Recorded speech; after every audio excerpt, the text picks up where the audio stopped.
নমস্কার, শোনাচ্ছি সাহিত্যিক চারুচন্দ্র চক্রবর্তীর পারি। আজ উপন্যাসের চতুর্থ পর্ব। বড় দারোগা বাদল গুপ্ত কর্মঠ ও জবরদস্ত পুলিশ অফিসার। ব্যক্তিগত জীবনযাত্রায় তখনকার দিনের পুলিশি ঐতিহ্যকে তিনি পুরোদস্তুর রক্ষা করে এসেছেন। পানদোষ কথাটায় তাঁর আপত্তি, বলতেন পানাভ্যাস। সে সম্বন্ধে উদারতাও প্রচুর। দেশি বিলাতি ধেনো বা পচাই যা যখন জোটে সমানভাবে উপভোগ করতেন। বয়স 40 ঊর্ধ্ব। যৌবনকালে বিবাহ যেমন করবার করেছিলেন, অর্থাৎ বাপ মায়ের অনুরোধে কোনো এক বিধবার কন্যাকে ঘরে এনেছিলেন। মেয়েটির রূপ থাকলেও মাংসের অভাব ছিল। পানি পীড়নের রাত থেকেই তার শীর্ণ দেহের উপর এমন পীড়ন শুরু হলো যে অনাথা হলেও সে আর সইতে না পেরে বিষ খেয়ে মরল। তারপর থেকে একা। তার কারণ এ নয় যে স্ত্রীলোক সম্বন্ধে উনি উদাসীন বা বিবাহ ব্যাপারে ওর মনে বৈরাগ্য দেখা দিয়েছে। একটি 13-14 বছরের ছিঁচকাদুনে কচি মেয়ে নাকে নোলক আর মাথায় এক হাত ঘোমটা দিয়ে মল বাজাতে বাজাতে তার পাশে এসে দাঁড়াবে, এই দৃশ্য তার কাছে শুধু হাস্যকর নয়, অসহ্য।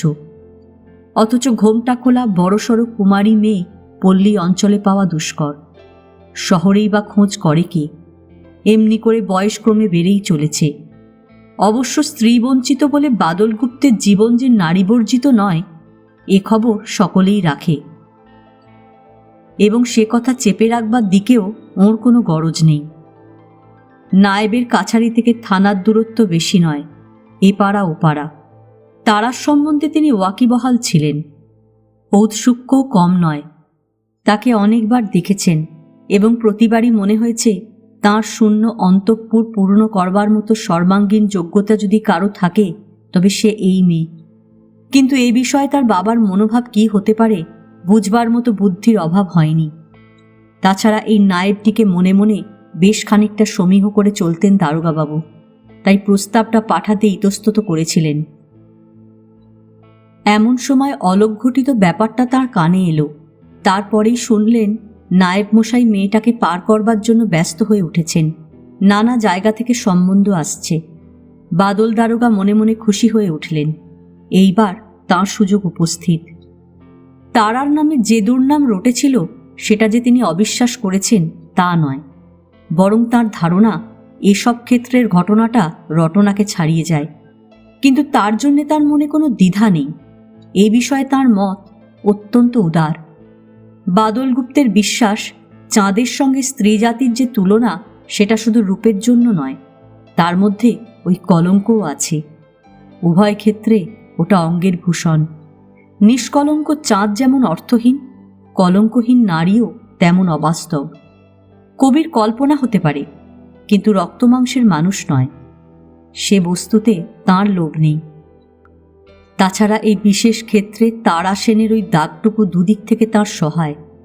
1 নম্বর, ওই দেখিয়ে নায়েব মশাইকে কাবু করা যাবে, আপত্তি করবার জোর পাবেন না।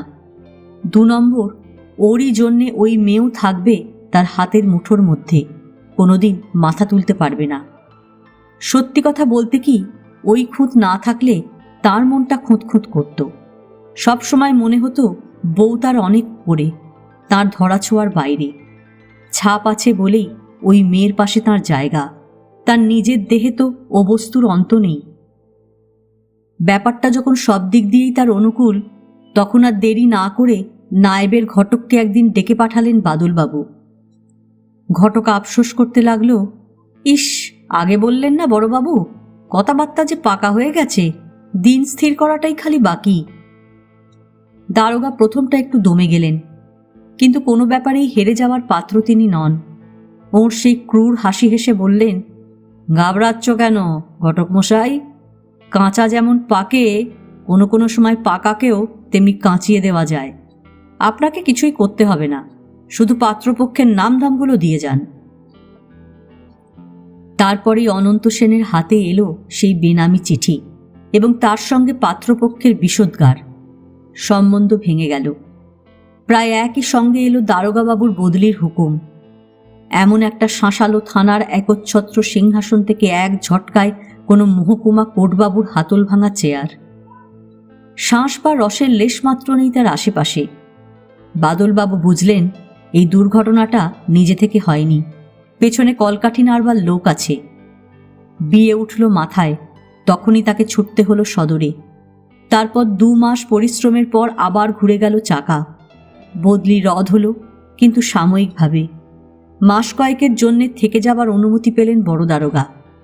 তার জন্যে ভাবনা নেই, মাসকে টেনে টেনে বছরে নিয়ে যাওয়ার কৌশল তাঁর জানা আছে। এদিকে পুজো এসে গিয়েছিল। আশ্বিন কার্তিক 2 মাসই নাকি বিয়ের রাজ্যে অচল।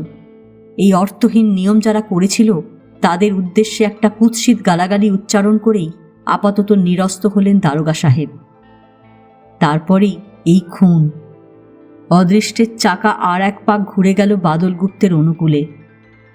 অপ্রত্যাশিত সদয় ব্যবহার পেয়ে অনন্ত সেন যখন ওর মহত্বের উল্লেখ করে বারংবার কৃতজ্ঞতা জানাচ্ছিলেন এবং মনে মনে অনুতাপ করছিলেন এই ভেবে যে এই মহানুভব ব্যক্তিটির সম্বন্ধে কি নিজ ধারণাই না পোষণ করেছেন এতদিন, বাদলগুপ্ত তখন ভাবছিলেন জগদীশ রায় সত্যিই তাঁর বন্ধু।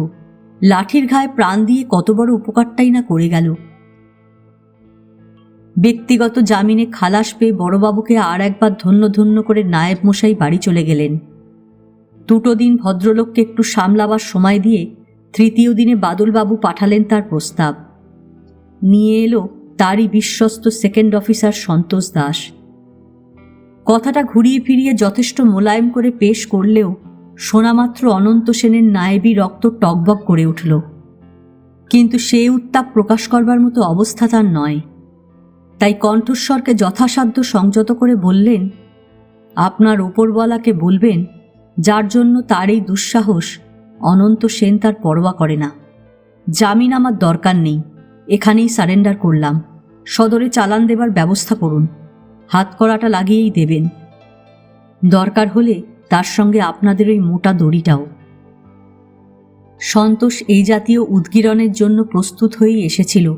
কোনো কিছু গায়ে না মেখে শান্তভাবেই বলল, আপনার মতো লোককে পরামর্শ দেওয়া আমার পক্ষে ধৃষ্টতা।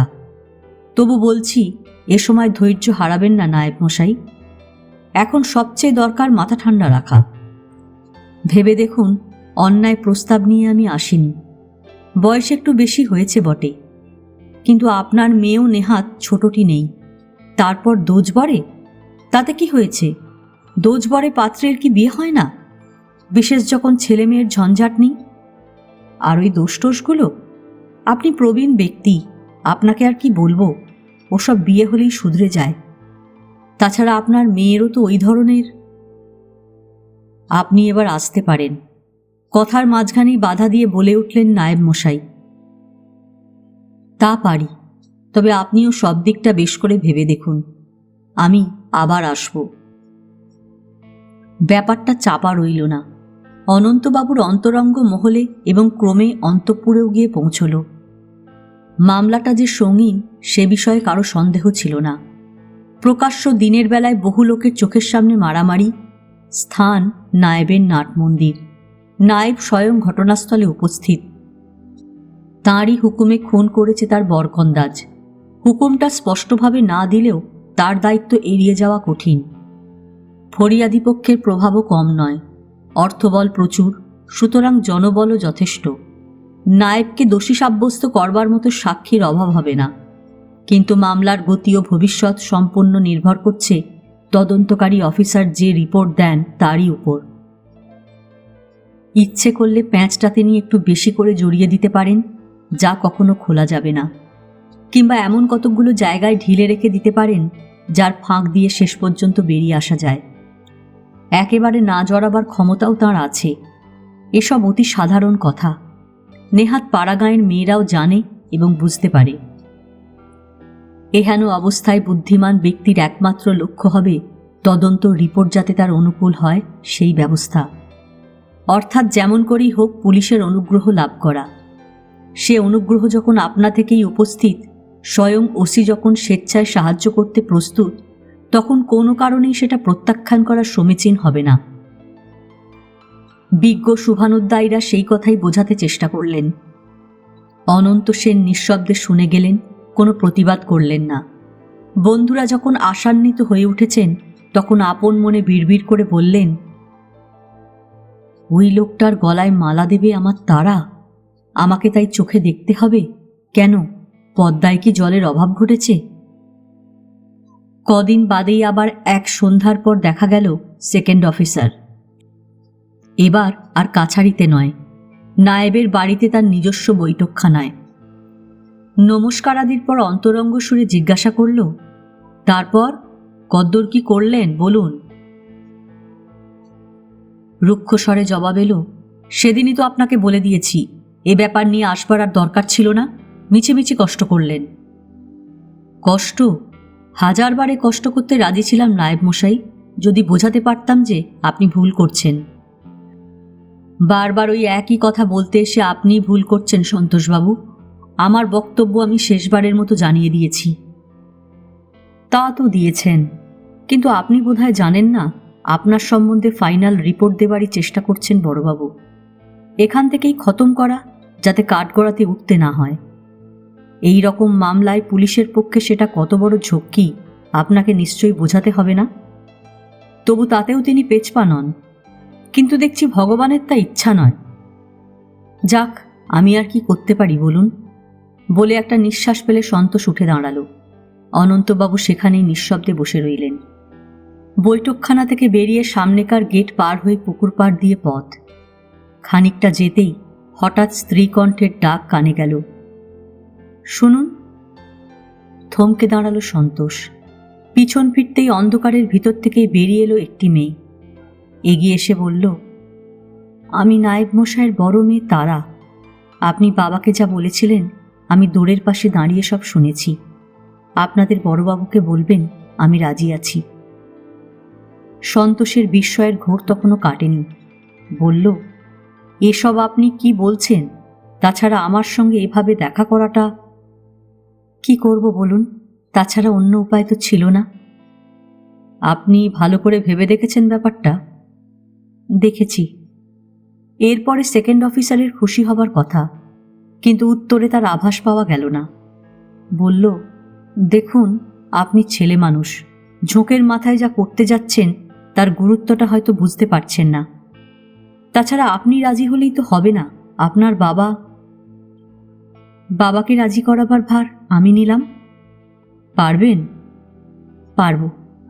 এবার আমার বাবাকে আপনারা ছেড়ে দেবেন তো? ছেড়ে দেবার মালিক তো আমরা নই, তার সবটুকু ক্ষমতা আমাদের হাতে নেই, তবে যথাসাধ্য চেষ্টা করব যাতে তিনি ছাড়া পান। আমার আর কিছু বলবার নেই। দেখবেন আমার বাবাকে যেন আসামির কাঠগড়ায় গিয়ে দাঁড়াতে না হয়। বলতে বলতে গলাটা ধরে এলো, আঁচল চেপে ধরল চোখের উপর। সন্তোষ কিছুক্ষণ অপেক্ষা করে বলল, এবার আপনি বাড়ি যান, আমি পৌঁছে দেব কি? না, আমি একাই যেতে পারবো, বলে পা বাড়ালো বাড়ির দিকে। মিনিট খানেক দাঁড়িয়ে থেকে সন্তোষ সবে চলতে শুরু করেছে। দেখুন, আবার ডেকে ফেরালো তারা। আচ্ছা, আমাদের সেই বরকন্দাজ ঘনশ্যাম কোথায় আছে? জেল হাজতে। তাকে বাঁচাবার কি কোনো উপায় নেই? বোধহয় না। ধরুন আমি যদি বলি রায়মশাই অত লোকের সামনে দুর্নাম দিয়েছিল বলে আমি তাকে খুন করতে বলেছিলাম, ঘনার কোনো দোষ নেই। সন্তোষ ম্লান হেসে বলল, তাতে কোনো ফল হবে না। হবে না? না, আপনি আর দেরি করবেন না, এবার বাড়ি ফিরে যান। চলুন, আমি এগিয়ে দিয়ে আসি। না না, আমি বেশ যেতে পারবো। সেই রাত্রে খাওয়া দাওয়ার পর সবাই শুতে চলে গেছে। অনন্তবাবুও শুয়ে পড়েছেন। বন্ধু দরজার গায়ে বাইরে থেকে নরম হাতের শব্দ শুনে সাড়া দিলেন। কে? আমি বাবা। কে, তারা? হ্যাঁ। অনন্তবাবু ব্যস্ত হয়ে উঠে এসে দরজা খুলে দিয়ে শঙ্কিত কণ্ঠে বললেন, কি হয়েছে?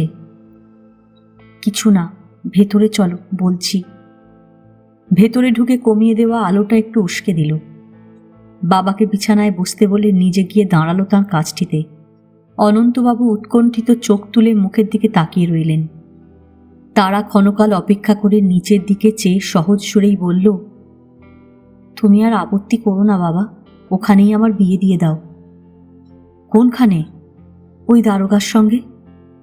অনন্তবাবু হঠাৎ উত্তেজিত হয়ে উঠলেন। এই কথা বলতেই কি তুই এত রাতে আমার কাছে এসেছিস? তারা জবাব দিল না। অনন্ত আরো খানিকটা সুর চড়ালেন। এতটুকু লজ্জা হয় না তোর? না, এখন আমার লজ্জা করবার সময় নয়। আমি ওদের কথা দিয়েছি বাবা। কথা দিয়েছিস? কোথায়, কাকে, কেমন করে? যেমন করেই হোক দিয়েছি। নিজের বিয়ের কথা নিজেই দিয়েছ? আমাদের একবার জিজ্ঞেস করারও দরকার মনে করনি? চিৎকার শুনে পাশের ঘর থেকে গৃহিণী ছুটে এলেন। দোরগোড়ায় আসতেই ফেটে পড়লেন নায়েব মশাই। শুনেছ, তোমার মেয়ে স্বয়ংবরা হতে চলেছেন। আমাদের মত না নিয়েই নিজের বিয়ের ব্যবস্থা নিজেই করে ফেলেছেন। সে কি? কোথায়? অতিমাত্র বিস্ময়ে প্রশ্ন করলেন স্ত্রী। আর কোথায়? যার মুখ দেখলে পাপ হয় সেই চরিত্রহীন মাতাল দারোগাটার সঙ্গে। তারার মা এবার আর কোনো বিস্ময় বা ব্যস্ততা প্রকাশ করলেন না। ম্লান মুখে নিঃশব্দে দাঁড়িয়ে রইলেন। কি কথা বলছো না যে? স্বামীর এই প্রশ্নের উত্তরে শান্ত কণ্ঠেই বললেন, তা যদি করে থাকে কত দুঃখে যে করেছে, আমরা যদি না বুঝি কে বুঝবে? তোমার আমার ওই অপগণ্ড শিশুগুলোর মুখের দিকে চেয়ে। শেষের কথাগুলো আর বলতে পারলেন না। উদ্গত অশ্রুধারায় কণ্ঠ রোধ হয়ে গেল। অনন্তবাবুর সমস্ত উত্তেজনা মুহূর্তে অন্তর্হিত হয়ে গেল। মুষড়ে ভেঙে পড়লেন বিছানার উপর। হতাশ সুরে বললেন, তুমিও তাহলে মদ দিচ্ছ? না দিয়ে কি করি বলো? তোমাকে যদি জেলে যেতে হয়, কোথায় গিয়ে দাঁড়াবো এই হতভাগাগুলোর হাত ধরে? ছেলেটাকেও একবার জিজ্ঞেস করবে না? তারা এতক্ষণ মুখ নিচু করে বসেছিল মেঝের উপর। এবার যেন তরিতাহতের মতো মাথা তুলে বলে উঠল, না বাবা, তাকে তুমি এসব কিছুই জানাতে পারবে না। দুদিন বাদে তার পরীক্ষা। এখন যদি বন্ধ হয়ে যায় আর কোনোদিনই দিতে পারবে না। সমস্ত ভবিষ্যৎ নষ্ট হয়ে যাবে। সে কথা অনন্তবাবুও বোঝেন, তাই এদিকের কোনো খবরই তাকে জানাননি। তারা যাবার জন্য উঠে দাঁড়াতেই নিজেকে আর সংবরণ করতে পারলেন না। মেয়েকে কাছে টেনে এনে আর্তকণ্ঠে বলে উঠলেন, এ তুই কি করলি মা? এর চেয়ে আত্মহত্যাও যে ভালো ছিল। তারা বাবার বুকে মুখ লুকিয়ে বলল, সে চেষ্টাও করেছিলাম বাবা, পারলাম না। মরতে আমার বড় ভয়। অঘ্রাণ মাস পড়তেই প্রথম যে দিনটা পাওয়া গেল, সেই রাতেই তারা সেনের বিয়ে হলো বাদল গুপ্তের সঙ্গে। নায়েব মশাইয়ের প্রথম কাজ। কত ঘটা হবে, গড়ের বাজনা বাজবে, বাজি পুড়বে, 7 দিন ধরে লোক খাওয়ানো হবে। স্বাভাবিকভাবেই আশা করেছিল প্রজারা। কোনোটাই হলো না। যেটুকু মাঙ্গলিক অনুষ্ঠান না করলে নয়, তাই শুধু হলো। 2-4 জন আত্মীয় কুটুম্ব ডেকে কোনো রকমে নমো করে কাজ সারলেন অনন্তবাবু। কেউ কেউ নিন্দা করতে ছাড়ল না, কিন্তু বেশিরভাগ লোকেই বুঝল এবং বলাবলি করল, যার মাথার উপর এত বড় খাঁড়া ঝুলে আছে, তার কি মেয়ের বিয়েতে আনন্দ করা সাজে? কারো কারো মুখে এরকম মন্তব্য শোনা গেল, মেয়েটাকে তো বিয়ে দিচ্ছেন না, বলি দিচ্ছেন নায়েব মশাই। বাপ ছাড়া সাক্ষাৎ গুরুজন আর কেউ উপস্থিত নেই। সম্প্রদানের ভার উকেই নিতে হলো। সারাদিন উপবাস করে রইলেন। প্রথম রাত্রিতেই বিয়ে। ঠিক তার আগের মুহূর্তে নিঃশব্দে গিয়ে শুয়ে পড়লেন নিজের ঘরে। খবর পেয়ে তারার মা ছুটে এলেন। কি হলো? কিছু হয়নি, বললেন অনন্তবাবু। তবে শুয়ে পড়লে যে? ওঠো, সম্প্রদানের সময় হলো। আমাকে মাফ করো বড় বউ, আমি পারবো না, আমার হাত উঠছে না। গৃহিণী আর পীড়াপিড়ি করলেন না। সবাইকেই জানিয়ে দিলেন কর্তা হঠাৎ অসুস্থ হয়ে পড়েছেন। তাঁর এক জ্ঞাতি ভাইকে দিয়ে সম্প্রদান করানো হলো। বরপক্ষেও ঘটা বলতে যা বোঝায় তেমন কিছু হলো না। একটা ছোটোখাটো উৎসবের আয়োজন করলেন দারোগাবাবু। বন্ধু এবং সহকর্মীরা অনুযোগ দিতে বললেন, বুড়ো বয়সে বিয়ে করছি, হইচই করলে লোকে বলবে কি? বউ ভাতের কদিন পরেই তাঁর বদলির সেই পুরনো অর্ডারটা এসে গেল। এবার আর আপত্তি করলেন না গুপ্তমশাই। গ্রামের জামাই হয়ে আর যাই হোক, চুটিয়ে দারোগাগিরি করা চলে না। তাছাড়া অন্য দিক থেকেও আপত্তির কারণ ছিল না। এবারকার বদলিটা কোর্টে হয়নি, হয়েছে সদরে, কোতোয়ালি থানায়। নতুন বউ এবং নতুন উৎসাহ নিয়ে খুশি মনেই চলে গেলেন।